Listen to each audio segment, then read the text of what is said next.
राधे राधे। आइए सुनते हैं हरियाली तीज की कथा।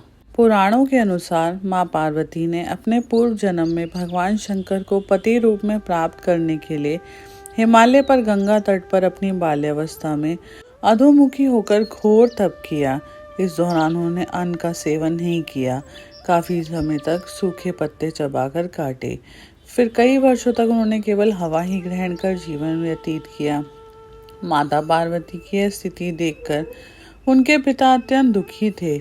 इसी दौरान एक दिन महर्षि नारद भगवान विष्णु की ओर से पार्वती जी के विवाह का प्रस्ताव लेकर माँ पार्वती के पिता के पास पहुँचे, जिसे उन्होंने सहर्ष ही स्वीकार कर लिया।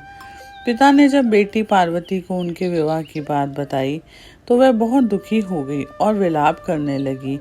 फिर एक सखी के पूछने पर माता ने बताया कि वह यह कठोर व्रत भगवान शिव को पति रूप में प्राप्त करने के लिए कर रही हैं, जबकि उनके पिता उनका विवाह श्री विष्णु से करना चाहते हैं।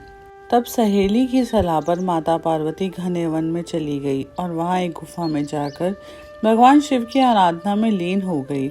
माँ पार्वती के इस तपस्विनी रूप को नवरात्रि के दौरान माता शैलपुत्री के नाम से पूजा जाता है। भाद्रपद शुक्ल तृतीया तिथि के हस्त नक्षत्र में माता पार्वती ने रेत से शिवलिंग का निर्माण किया और भोलेनाथ की स्तुति में लीन होकर रात्रि जागरण किया।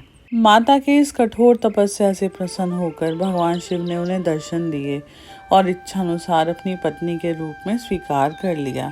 मान्यता है कि इस दिन जो महिलाएं विधि विधान पूर्वक और पूर्ण निष्ठा से इस व्रत को करती हैं, वे अपने मन के अनुरूप पति को प्राप्त करती हैं और उनका दाम्पत्य खुशहाल रहता है। हरे कृष्ण।